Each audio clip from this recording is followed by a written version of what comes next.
Después de su excursión y su trabajo para los Sforza, Leonardo regresa a Florencia, le encarga un retrato para su mujer, que era Lisa del Giocondo, y presenta esta obra que es quizás una de las obras más emblemáticas, en donde uno puede apreciar las capas de veladura, ¿no? Y en esas capas de veladura hay una suave luz que va llegando y va apareciendo desde el fondo. Es una obra de pequeño formato, un retrato que ha tenido un sinfín de interpretaciones que no nos vamos a detener, pero sí me interesa, bueno, la estructura piramidal, el esfumato, que era lo que habíamos dicho, la calidez de la luz, ¿no? Fíjense cómo las rocas, el agua, ¿no? Esta idea de fuerzas generativas vinculadas a lo femenino. Y por el otro lado hay una combinación entre estos dos elementos que decíamos. Por un lado, un intento de individualizar la figura, pero a su vez no pierde la oportunidad para idealizarla, ¿no? Es decir, logra un equilibrio dificilísimo, podríamos decir, de combinar una individualización, pero a su vez una idealización. Cuando hablamos de idealización, hablamos de esta tendencia que va a existir con respecto a mejorar la naturaleza. ¿Se acuerdan que decíamos que hay una mirada desde lo racional y desde la forma, la estructura y demás? ¿Para qué? Para dar un orden, para idealizar la naturaleza, para idealizar a la figura humana, las proporciones y demás. Todo eso tiene que ver con este ideal de belleza, esta tendencia a idealizarla, pero a su vez acá lo que logra es ello. Al lado les coloqué otra imagen que pertenece a este periodo, que es quizás uno de los arquitectos que ya era mayor, a los 50 años, tenía más de 50 años, cuando lo convoca justamente Julio II para trabajar en Roma. Y allí lo que podríamos ver es el edificio prototípico de esta búsqueda de los ideales clásicos, ¿no? Decíamos una planta centralizada, decíamos, me refiero a San Pietro Montorio, y está ubicado en Roma. Es muy pequeñito el interior, diríamos, pero está inspirado en los templos romanos, ¿no? Fíjense la planta circular, fíjense la cúpula dominando, ese juego de balaustradas, la combinación de esos escalones para ingresar al espacio interior, ¿no? Me voy autocensurando, pero bueno, sobre Bramante pueden leer en el texto de Norbert Schulz, pero para poder avanzar un poco más con otras imágenes, en este caso, bueno, el gigante, podríamos decir, David, encargado a Miguel Ángel, ¿se acuerdan que hablábamos de las tortugas ninja? ¿No? Bueno, hablamos de Leonardo, presentamos algunas imágenes de Rafael que ya las veremos, hablamos de Donatello y de Miguel Ángel. Y habíamos dicho que ya Miguel Ángel teníamos elementos propios del Renacimiento, vamos a tener representaciones en muy grandes tamaños. Y este periodo conocido como el momento de la terribilità, o sea, el momento de gran naturalismo y monumentalidad que se combinan, y después vamos a tener otro momento también en la obra, porque es una obra que ubica mucho tiempo y mucha cantidad de obra. Era un bloque de Carrara de un gran tamaño tenía el bloque y bueno, le encargan la representación, que cuando lo presentan en la Plaza de la Signoría, cuando él estaba trabajando, estuvo entre 3 y 4 años aproximadamente, todos le decían que estaba trabajando en el gigante. ¿Qué es lo que los invito a que vayan mirando, ¿no? Fíjense la tensión, es decir, no hay nada, no hay ningún elemento, ningún músculo, ninguna parte de esta representación que no esté trabajado con una tensión. No hay ningún miembro relajado o estático, ¿no? Fíjense cómo gira el cuello, la cabeza, la tensión de ese cuello, la tensión de la mirada, el gesto, ¿no?, por la que elige representar. Fíjense cómo, bueno, sabemos del gran manejo de la anatomía que tenía. Por el otro lado, fíjense las dos manos, cómo están encerrando la tensión. O sea, nada se pierde, es decir, no hay una tensión que escape a la escultura, queda contenido ese movimiento, ¿no? Ese movimiento contenido que se observa, fíjense cómo las venas hablan de esa tensión que estamos diciendo. El David era un símbolo cívico y patriótico de la República de Florencia, ¿no? Y esta idea por el otro, que nos remite a lo que van a ser las imágenes, más que nada helenísticas, recuerden, ¿no? Entonces decíamos de esta característica, ¿no?, del clasicismo como el lenguaje triunfal, ¿no?, de los programas pontificios, en donde se consolida el símbolo y el mito, ¿no?, desde la mirada religiosa, desde la mirada ecuménica, esta idea de una restauración romana, de una recuperación de lenguajes arquitectónicos, pero también de la antigüedad, y en especial la figura, habíamos dicho la figura de los dos papas, pero especialmente Julio II, que busca erigirse como sucesor de San Pedro. Es más, en San Pedro in Vincoli, él diseña, para que se ubique su tumba, ¿no? Es decir, él quiere ser, en esto que dijimos, ¿no?, las máscaras de cómo se quiere volver, ¿no?, cómo hacer presente ese pasado. Entonces decía, yo soy este César cristiano, este Papa emperador, esta Roma centro del mundo, centro de la cristiandad, ¿no?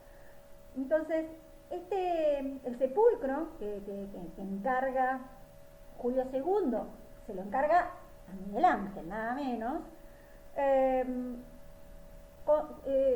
presenta este Moisés, que ha sido analizado, algunos años se lo he compartido, en 1914 por Freud. ¿Qué tiene que ver Moisés con Freud? Diríamos, a ver, vamos a la parte formal, ¿no? Es decir, la parte formal es la monumentalidad de la figura, la terribilidad, ¿no?, que ya está hablando de una segunda época en el modo de representar las figuras. Ya no esa calma del David, sino acá ya tenemos un Moisés que está como si estuviera una foto sacada en el momento, ¿no?, que tiene las tablas, está mirando a su pueblo y está por levantarse, ¿no? Fíjense, ahí está como, les dejé el detalle de qué estoy por, ¿no?, hacer, ¿no? Las tablas están como caídas. Dice Freud, Miguel Ángel no ha creado una imagen histórica, sino un tipo de carácter de indomable energía, dominador del mundo que le resiste.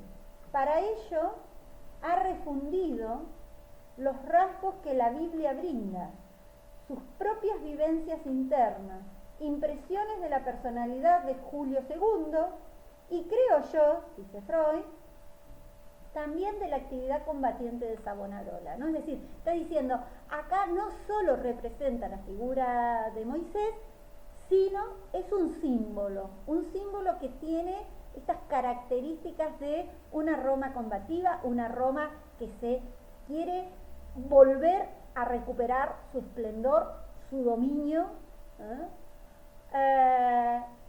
y lo representa en esta figura, ¿no? Esto que se le llama la segunda, esta etapa de terribilidad, esta monumentalidad, ¿no? en el tamaño, diríamos, ¿no? Pero a su vez, ¿no? La tensión fíjense en las manos, fíjense la expresión, y me quedó muy largo, del rostro, ¿no? Que se observa en esa mirada y en ese otro espacio que abre este monumento, esta tumba, ¿no? Y habíamos dicho que la escultura, ya no solo la escultura cívica en espacios públicos, sino la escultura funeraria, que tiene una larga tradición y que estos monumentos funerarios son monumentos de legitimación y de presentificar el pasado, ¿no? Es decir, ¿cómo quiero ser recordado? ¿No? Quiero ser recordado en esta figura de Moisés, diríamos, ¿no? Este Moisés del Antiguo Testamento. Bien, entonces en este clasicismo que se consolida como ciudad, como capital, se instituye como nueva capital Roma, en este trabajo y en este mecenazgo que va a asumir los distintos papas, nos vamos a las reformas que se van a hacer en Roma y especialmente en lo que sería el Vaticano y el encargo, ¿no? de los ciclos de lo que va a ser las pinturas de la estancia de la asignatura, y dentro de estos ciclos la imagen de la escuela de Atenas, ¿no? Decíamos que tanto Rafael, Miguel Ángel, Leonardo van a ser los artistas consolidados en esta época. Y en esta pintura Rafael lo que hace es, de alguna manera, primero presentar un espacio que legitimaba el discurso arquitectónico de la época, las reformas que se estaban planteando. Por el otro lado, esta importancia que tiene que ver con recuperar los clásicos, en esta mirada humanista, pero los clásicos en esta lectura contemporánea, esta lectura del 1500, esta lectura renacentista atravesada por el cristianismo, ¿no? Y esta verdad racional, ¿no? Que es lo que se exalta con estas dos figuras centrales, quien señala hacia arriba, que remite a Platón, al platonismo, y quien señala hacia abajo, que remite a Aristóteles, ¿no? Es decir, pensar en este espacio, en este escenario, ¿no? que se representa como ese templo de la sabiduría que Ficino estaba evocando, ¿no? Evocaba en su filosofía, ¿no? En un planteo imaginario, ¿no? Pero también simbólico, ¿no? Y entonces ese espacio arquitectónico, ese lenguaje arquitectónico que se observa, está recuperando el lenguaje arquitectónico existente, que se está instalando como lenguaje arquitectónico dominante, ¿no? Pensemos en el templete de Bramante, pensemos en la alusión al proyecto, ¿no?, de San Pedro, para reformar San Pedro, ¿no? En estos nuevos tiempos, en donde lo que se buscaba era esta concordatio, podríamos decir, entre el cristianismo y la cultura clásica, ¿no? Esta historicidad del presente, pero y en eso es interesante las citas que aparecen, ¿no? Es decir, ya no solo las citas a la arquitectura y al templete, ¿no? Se ve claramente estas características del clasicismo arquitectónico, sino también a las figuras de rango, como son los pintores, los escultores, porque ¿qué hace Rafael? Rafael lo que va a hacer para marcar esta idea de continuidad entre el mundo presente y el mundo antiguo, y en especial reivindicar como actividad liberal a la pintura, a la escultura, a la arquitectura, como artes liberales, ¿no? Es decir, legitimar frente a las demás artes, a estas artes, lo que hace es ubicar con la figura de, por ejemplo, de Miguel Ángel, es decir, lo representa a Heráclito. Heráclito es el que está sentado, apoyado, pensativo, apoyado sobre esta especie de banco, de mesa, está sentado como en el piso, en un primer plano, sobre el margen derecho. Y ahí aparece el homenaje a Miguel Ángel. Se dice que esto lo agrega después de los bocetos previos, cuando ya se había podido ver, cuando ya se habían descubierto toda la primera parte de la bóveda de la Sixtina, ¿no? Y Miguel Ángel como, es decir, Heráclito tiene la figura de Miguel Ángel, ¿no? Es decir, ahí aparece esta cita a Miguel Ángel, pero representado en Heráclito, ¿no? Este juego de máscaras y de cómo se hace presente ese pasado, ¿no? Y acá es decir, se hace presente en estas figuras del presente, que no son filósofos, sino que son artistas, ¿no? Y en esto la elevación del arte, ¿no? Como de las artes visuales.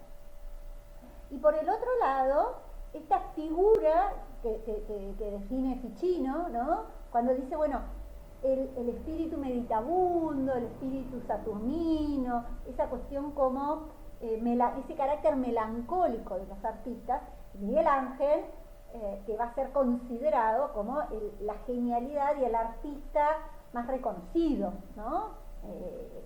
En su momento.